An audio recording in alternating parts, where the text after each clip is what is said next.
पिछली कक्षाओं में कक्षा 11 के विद्यार्थी पढ़ चुके हैं महाकवि कालिदास के विषय में। महाकवि कालिदास ने 2 महाकाव्य की रचना की, एक रघुवंश महाकाव्यम, दूसरा कुमार संभव। तो रघुवंश महाकाव्यम में द्वितीय सर्ग में राजा दिलीप पुत्र प्राप्ति की इच्छा से गुरु वशिष्ठ के पास जाते हैं। तो गुरु वशिष्ठ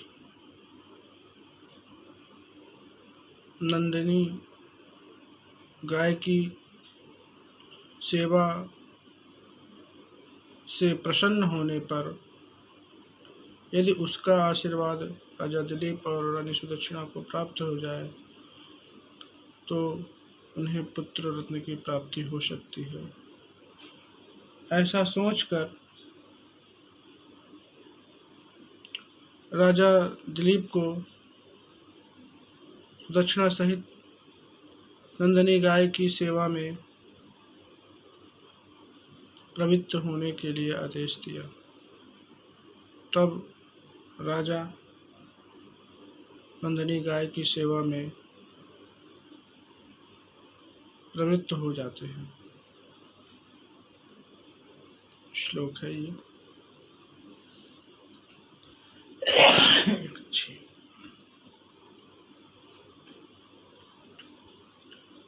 अथ प्रजानामधिपः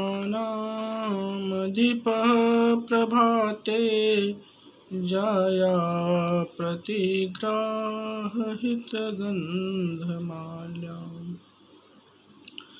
वनाय पीतप्रतिबद्धवसां यशोधनोधेनुमृषे मुमोच।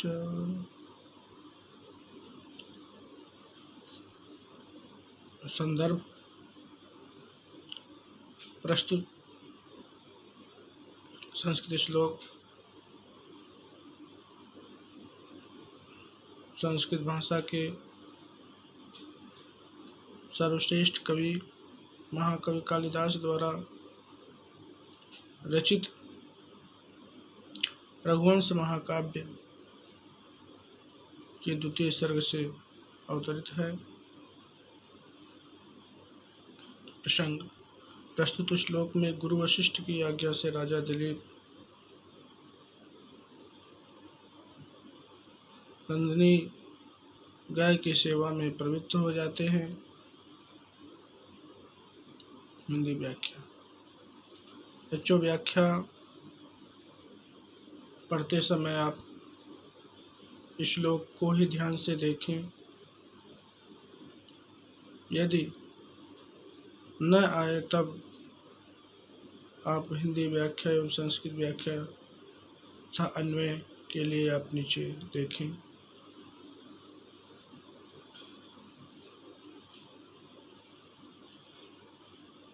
अथ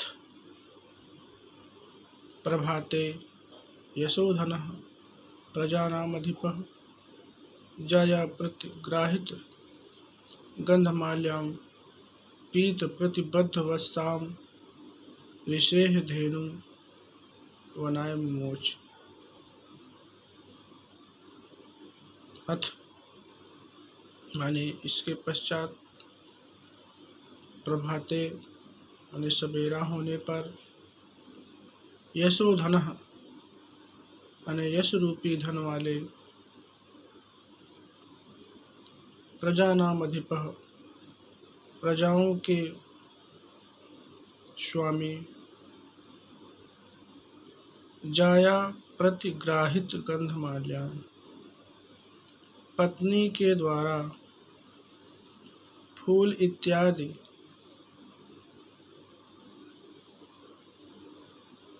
मालाओं से युक्त सुगंधित फूल इत्यादि से पूजित हो जाने के पश्चात पीत प्रतिबद्धवसाम दूध पीने के पश्चात बछड़ा बंध देने के पश्चात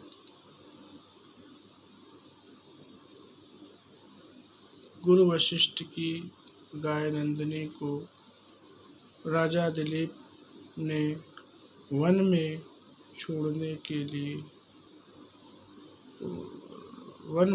चरने के लिए छोड़ा।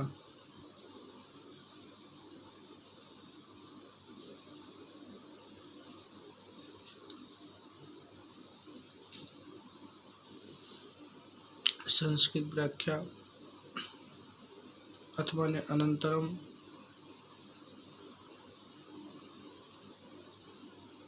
प्रातः काले कीर्तिधनः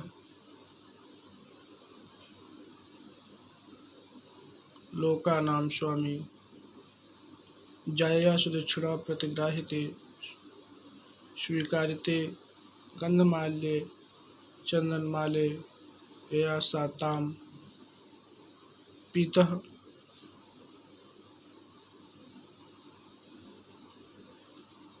प्रतिबद्धः बंधनं नीतः वत्सः मुनेः वसिष्ठस्य गां नंदनीं काननाय मुक्तवान।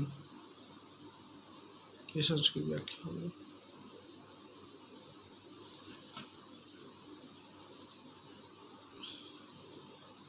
श्लोक नंबर 2।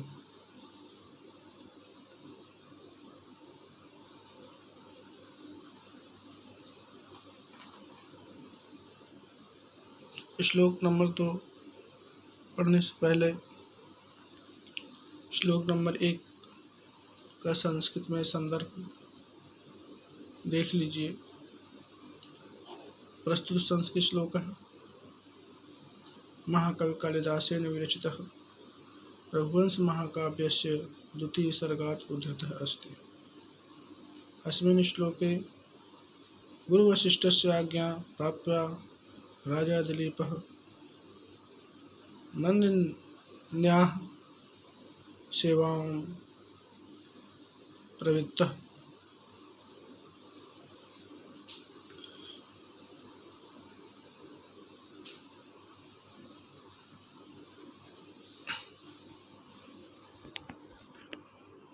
उसके बाद संस्कृत व्याख्या लिखिएगा।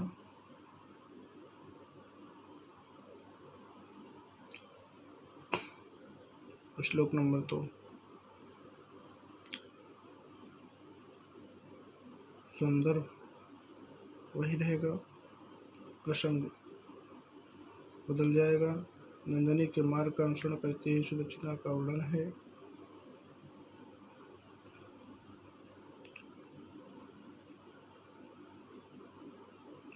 तस्याः खुरन्यास पवित्र पांसु अपांसुलानां मधुरकीर्तनीय मार्गं मनुष्येश्वर धर्मपत्नी श्रुतिरिवार्तं स्मृतिरन्वगच्छत्। संदर्भ तो आप पढ़ चुके हैं, संदर्भ नहीं परिवर्तित होगा, प्रसंग थोड़ा बदल जाएगा। अस्मिन् श्लोके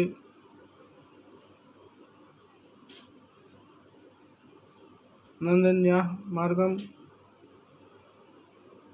अनुसरणं कृत्वा सुदक्षिणायाः वर्णनम् अस्ति।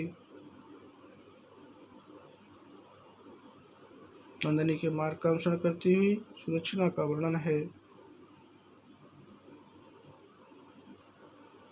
अपांसुलानां धुरकीर्तनीया अपांसुलानां षष्ठी विभक्ति बहुवचन पतिव्रताओं में धुरी, पतिव्रताओं में श्रेष्ठ कही जाने वाली,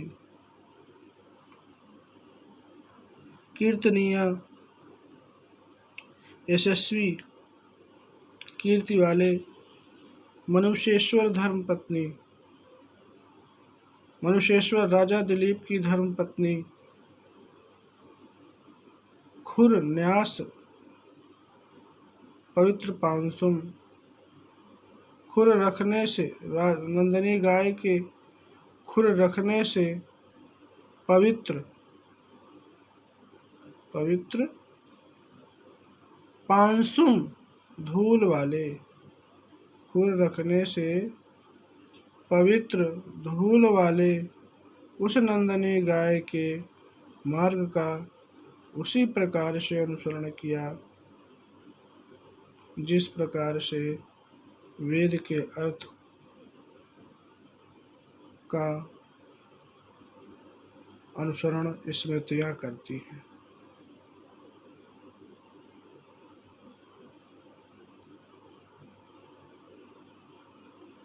अपांसुलानां मधुर कीर्तनिया पतिव्रताओं में श्रेष्ठ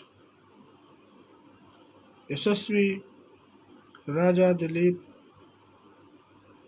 की धर्म पत्नी सुदक्षिणा ने नंदनी गाय के खुर रखने से पवित्र धूल वाले उस मार्ग का उसी प्रकार से अनुसरण किया जिस प्रकार से वेद के अर्थ को स्मृतियाँ अनुसरण करती हैं।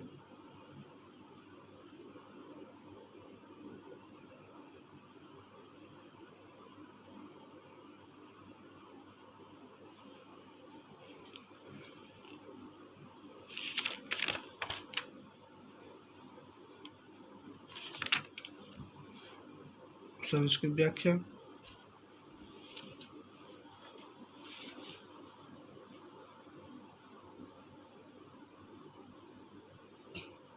अपांसुलानां माने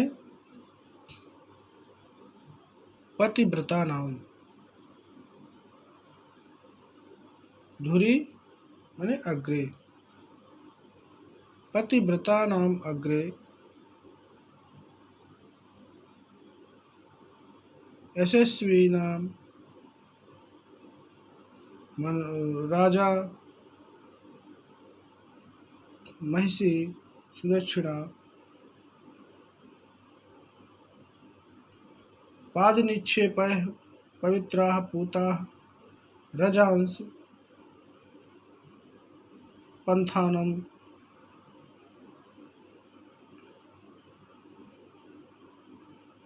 वेदस्य प्रतिपाद्यं तद्वत् अनुष्ठितवती।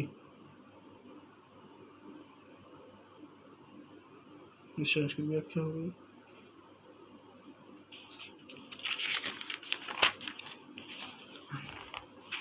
श्लोक नंबर 3।